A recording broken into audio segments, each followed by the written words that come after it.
for the update to take place. We're nearly there on the 6X Pro Solar. Let's get going. I've got the spider coat here. Look at that, bro. Like butter.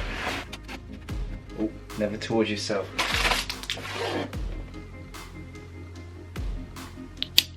Down here, you've got install now. So this is the 20.3 update. I've been waiting. Let's get the spider coat out again. Just a little plastic seal here. This genuinely is first impressions. Okay. Take off this little thing here. There we go. So I've had the bigger 7X for quite a while now, and the weight is something that's not been great. To be honest though, this feels like a little bit of a stone. Weight distribution is probably more intense on this because you've got a smaller frame. We're looking at 42 kilograms for the watch face versus, I don't know, this is in like the 54 range, so 54 grams for this one. But yeah, you can see here the size difference is quite substantial. So it's got a little tab on this side here. We'll just peel that off. There we go. Oh, yeah, I'm really liking the solar distribution there. You can see straight away how this would be more efficient at collecting solar than this one here. And we'll just turn it on. I think it's this top button here. Oh yeah, look, we're already going. We're rocking and rolling. So whilst this just turns on, I'll just show you a few quick things here. Wrist size. So on the wrist, you know, nothing too crazy. Nothing too crazy. I'd say I'm a small to medium sized man, 5'7", weigh quite a bit, 73 kilograms, and that's how it looks on my wrist. I'll actually measure my wrist later. Fenix on a guy like me looks like that, so it's big, but hasn't really been obtrusive. It's not until you stick it up and look at the actual height it comes off my wrist that it looks like a bit of a brick actually, and you start to get questions. Okay, so we're going to dive in a bit deeper now. I'm just looking now more so at the differences really. I used to have a Vivo Active 3 and this is the similar size to that. I haven't touched anything, this is just a startup screen here. I guess it's saying hello in Chinese there, in English and stuff. But yeah, I had the Vivo Active 3 and really enjoyed that. The touchscreen allowed you to move around the system quite quickly and quite well. And once you kind of understood all the shortcuts, you know, it was really quick and easy to get around that.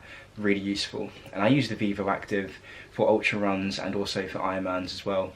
I guess the obvious issue was the battery life, which is why I kind of opted for the massive 7X here, which is, you know, a brick on the wrist, but you know, you could go off with maps on, link to your phone with notifications, all day tracking, sleep analysis, pulse ox, and I don't really charge this more than once every 3 weeks if I'm really pushing it. I do about 7 to 12 hours of training a week, so this is insane actually. That's a cross between outdoors GPS and a lot of indoor tracking, spin classes, treadmills and stuff like that. So we'll start this up then. Pronto, hello. So what I'm doing here is you'll see on the screen that it's instantly found the Fenix 7S, and you just press connect. A little dial is going to pop up on the screen. So that is that passcode just there. So we're now pairing and it's accepted. I'm selecting to allow phone notifications. Set the Fenix as your preferred. See, the issue I do have here with the preferred tracker is I have been using the Vivo Smart 4 actually to sleep with, and this has been a real blessing in disguise. 18 grams, you forget it's there, and I've been able to collect a lot of body battery data as well as heart rate data, SpO2 during the night, my sleeping duration. The only issue with this, for some reason, they don't give you the sleep score, and it is literally just a paywall that Garmin have put on this product itself because it's so cheap and forcing you to upgrade. The issue is that I'm happy to upgrade. I actually just want something that's functional, lightweight, and gives me the sleep score. It's got the Elevate 3 sensor in there and the more up-to-date one, so there's no reason why that couldn't have been done, but I ran another day. So we're going to select keep the current tracker for now. I'm probably not going to sleep in this tonight, and it's just collecting and completing the setup phase of the number 7S. Cool, so it's saying well done and we're all set up now. We'll just click next. Bedtime, well this is where I have to lie a little bit, so we'll go for, oh look, Garmin even know that I've registered and I've got those notifications come through on the watches there, you can see them just pop up. We'll go 11:45 to 8:25. Want to receive notification between these times? No. Next. Almost done. Sync now. And we're just syncing up now. You're all set. Your Fenix 7S Sapphire Solar may require occasional software updates. These will happen automatically. It's been a bit iffy with the big boy over there. When you sync, it may take several minutes. Again, I just had a 45-minute dinner, and it took those whole 45 minutes and extra to download and install the 20.3 software, which is why I'm recording this where it's pitch black. I've got my torch beaming down on me for some light finish. Learn more. Navigating your Fenix 7S Sapphire Solar is easy once you learn the basics. Next, you can access the control menus from any screen. From the watch face, swipe or scroll up or down to view your Widget Glances. That's cool. Lets you know that if you haven't had Vivo active experience like me. The start button opens your activity list. Choose between the activity profile that you want to do. So yeah, super useful, and it just showed there that you've got a little green bar that goes up to show that you're connected to GPS. I do actually wonder if there's a difference in speed. I know that the bands have changed the chipsets inside. Finish. Congratulations. Music, Garmin Pay. In UK, it's not really true. Bit of a gimmick. Wi-Fi, Connect IQ, and solar charge. Get started. So we do have all these options here, and I think I'm just going to dive into showing you the actual watch now. You've been patient enough. Yeah, for any new Garmin user, you are going to have these things. It's like when you set up a Facebook account or Instagram or your Tinder profile. Fill out these steps just so you've completed just some of the basic information that Garmin may need to give you that full experience, like your Spotify account, so you can actually download your Spotify tracks. Bank accounts that you can get your card on there if you want to, it's optional, and pay wirelessly wherever you are without the need for a wallet or phone. Connecting to Wi-Fi, so when you get home you can just automatically update. Visit Connect IQ is something new for me. I believe we have this Connect IQ on the iPhone as an app, but I believe you can now get it on the watch as a support profile. Just to quickly install Spotify, for example, and set up live track is something I've actually never done. But I'd love to get into that because I want to take a bit more of a risky trail when I'm out running and have people know where I am in case I get lost. So it's on and feeling good. English, miles, 24-hour, height, weight. I've been eating a lot recently. I wear it on my right more often actually. Bedtime. So you have to kind of scroll down to select it, and then you tap it to confirm your choice. I'm just getting used to this now, and it is super responsive. Enable do not disturb during sleep. Yes, do not disturb me. Oh, and there we are. It is a bit intense actually looking at that. Hold until you feel free vibrations. So you can double tap this for a flashlight, or you can hold it for assistance. That's good to know. Probably does it on this 6X as well, but I was never kind of aware of that. And instantly you can see it's a bit overwhelming because there's a lot of information on a small screen compared to this. You know where to look. I've got my time in the middle, the date up the top, calories on the left, heart rate on to the side, the temperature, whereas this, I know I'm not used to it, but you can see how it's a bit more intense with the information. Right. Oh wow, that's really is smooth. So that's the watch face, and let's just spin through this actually. So you can see the speed that it goes at. There's no lag there, it's flawlessly going through this. And I have seen actually on the 6X Pro Solar Titanium, you have been able to make it stutter. You can see, you know, it does catch up with itself, but there's a bit of a stutter, a bit of a delay. It's caught up now, that's all good. So we've got the time, we've got the solar intensity, weather, sunrise, love this feature. We have the compass, which is cool, or the altimeter, the barometer and the compass. I've always found this to be super accurate actually, and I would rely on this. Compass on there, and they are pointing indeed in the same direction. And you can do really cool stuff as well, where you lock the heading, locate something on the map, and you can see after you've set it how much you're deviating from the you know, the perfect accuracy that you need to go. I've set a really weird timeout feature on this actually. Sorry about that. So yep, compass, can we scroll down? Yep, we can get the altitude, recalibrate that. We'll do that later. And the barometer looks good to me. Let's just see what the other one is saying. And the barometers, you know, there's a little bit of discrepancy here, but what this is really for is looking at trends. I've got this set to a 48-hour. You can see the trend of pressure going up and down, and this will give you a storm alert to let you know that you need to get off the mountaintop or the trail, a big storm's coming. I've actually found it to be quite useful. There are some false positives, but I've never had any false negatives. Can you have a false negative on here? Basically, every time it's told me one, it's either hasn't been one or it's coming. I've never had a storm and this hasn't gone off. There we go, that's what I'm trying to say. So we'll get off of this and we'll look at the next one. It knows my 5K apparently because it's been collecting my 5K time on this. Now one thing that does frustrate me about Garmin is that this has just been updated. So we'll go to training status. There we go. So this can be one annoying thing about Garmin is that I have my predicted race times here of the 5K, the half marathon, 10K and my marathon predicted time. And it has all the information collected here, which is now pushed onto this watch. And now we have a software barrier, which is very annoying, Garmin. Why have you done this? Where, look, it's showing me the trends of my 5K prediction time that's happened over time. So it knows this information. It could have easily have put it onto the 6X, but they haven't given it to you merely so that you have to upgrade to the newer one. Chorus wouldn't do that. Chorus wouldn't do that at all. And look how useful and cool this information is. What can we do if we click through this? Look, switch between the different distances.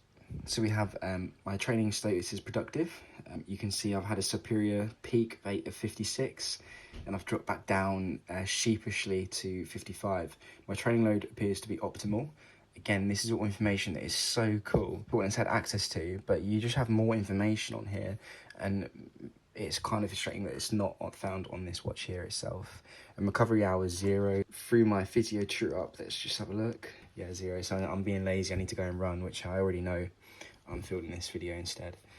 My last exercise was this breathing rate. I had a run yesterday and it's kind of interesting what you can see on the watch. It's all kind of here. Okay, so it goes back as far back as early November. Really impressive stuff. Step tracker, okay, so it's connected to my Physio TrueUp, that's interesting. Heart rate, currently 59. I couldn't compare that right now because I'm not wearing the two watches, but I'm sure that's accurate. You can see on my wrist, as a man, as a dude, you can get away with a bigger watch. It's not tiny, it's not massive. It's always the girth though with these watches that is a bit frustrating. And hopefully they aim to slim it down now and work on that. Now the battery life is so good, it really doesn't need to be this thick. Body battery. So this watch thinks I'm 65. Let's have a look at this. And you can already see the advantages of being able to swipe through nice and quickly, where I've just pressed this button about 52 times looking for body battery. Oh, here it is. Yeah, around this similar area, 65, and we've got 56 there, so in ballpark range. With the stress, I've got low stress apparently, but I can tell you now, filming this in such a clustered room is very stressful. Trying to keep my voice down from the family. No sleep data currently. I wonder if it shows you the history though of the older sleep data. Pulse ox. I'm noticing with the pulse ox here, this measurement is a bit longer than the Garmin 6X, but I've never actually achieved 100% on the 6X. And you can see here, it does think I've got 100%, which would probably be more inclined to what my actual pulse oximeter, which is medical grade, would say. I've never seen it below 98% to be honest on that thing, so much more in line here. With the Vivo Smart pulse ox, pretty terrible, and the pulse ox on here pretty terrible as well. You need a really, really tight lockdown. You need to stay still, have it in the right position on your wrist, and even then, I don't know, you're still a couple of percent out, I think. Suggested workout today. It thinks I should do 51 minutes of sprints. I will not be doing that. I'll be heading out for a casual one. 6 times 10 seconds at 4:25 per mile. Is that right? Well, I definitely won't be doing that. I can do workout, steps, target zone, disable prompt. I don't want to do that. You can see I'm still used to all these buttons. Notifications. I've got the weird Adidas thing that popped up earlier and the Garmin as well. What does it say? Yeah, thanks for registering your Sapphire 7S Solar. Cool. Music controls. So you can add music to the watch from your thing, or you can control phone. Now I haven't been able to find that on this, and it's been so frustrating because I know it's something this watch can do, and I'm not sure if it's a software bug that I'm experiencing or what, but when I go onto Spotify or even music, I can't actually control my phone. So if I want to play music out of my back pocket without the headphones in, I like to just listen to music out loud a lot. I can't skip to next track or anything like that. I have to do it from the phone. Even you'll find if I go to the Hot Wheel, I don't click on Spotify, I actually click on music controls. I still can't control phone. So having that here, and we got edit, so you can add extra things here. The extra things being, let's just scroll down, and obviously change the list. You have altimeter, alternate time zones. I do actually really enjoy that, so I can look at the Australian time or the Barbados time, for example, and just check in with that really quick. You can have as many, I believe, as many clocks on here as you want. Altimeter, barometer, calories, compass, floors climbed, Garmin coach, golf, health snapshot, we'll be adding that. History, don't want. Intensity minutes, don't care. Last ride, last run, last swim, respiration, stress. I do like respiration. I think that's on the health anyway, but I like to keep them separate. And temperature. I do like temperature. I can always see, like, for being in the shower and I'm scolding myself, how hot I actually had it. And when you're outside as well, you can kind of see what the temperature's like if you wear it on the outside of your jacket. Or if you're sleeping in a tent, leave it on the side whilst you sleep. If you want to collect the ambient temperature, or obviously just, it wouldn't be very accurate, but kind of the body temperature in your sleeping bag or something. Yeah, it's been quite interesting to know. The next thing I do want to do is the health snapshot, because I've never done one of these, and we'll see what my HRV says. Press start. So start is this button up here. The little cute button guard on the 7S. Sit up straight and hold still for 2 minutes. 78 milliseconds HRV. The watch doesn't think I'm too stressed, but I know that my baseline's a little bit higher. SpO2 was 98, cool. Average stress was 6, average heart rate was 56, so there we go, and it saves. I actually have no idea what that will look like on the phone, but I'll put a little screenshot of that up there. Moving on. Really like that, so I can just dive in and have a look at that whenever I like. Let's have a quick look at maps, and then I think we'll call it done. So to access maps, you want to go into the activity profile, and you want to choose your favourite activities. Run, full swim, open water, triathlon, climb indoor. Bouldering's kind of cool. Walk, cardio. I like cardio as a generic. If I'm going to a fitness class, I'm doing like an F45 or something, yeah, I'll just log it as cardio. Map manager. If you have the Sapphire edition, it will come preloaded. If not, you'll have half amount the memory, and therefore will have to spend a little bit more time just managing your maps, making sure you don't fill up your watch with maps and then you can't have music on. Just gives you that option there. Map here. Oh, and we've got the track me feature as well. I think this is if you don't want a activity profile, you literally just want to be tracked. Map. So let's just zoom out of, wow. So it still thinks, because it hasn't acquired GPS, it still thinks it's in the USA. That's insane. So look at this, like I'm swiping through America. Tulsa's just there, Denver's just there. We'll zoom in to where this watch was made by double tapping. So this little arrow is representing a marker of where I am. So I don't know if this was tested here or what. Really odd stuff, this. Is that where the Garmin headquarters are? You can see how easy swiping around is, how quick it kind of refreshes maps. I will show you what that looks like on here. Again, we'll go to the maps real quickly. You can see on this, when I zoom in, and it's doing really weird on this phone. I don't know why it's come up as blue. Maybe better just leave that off.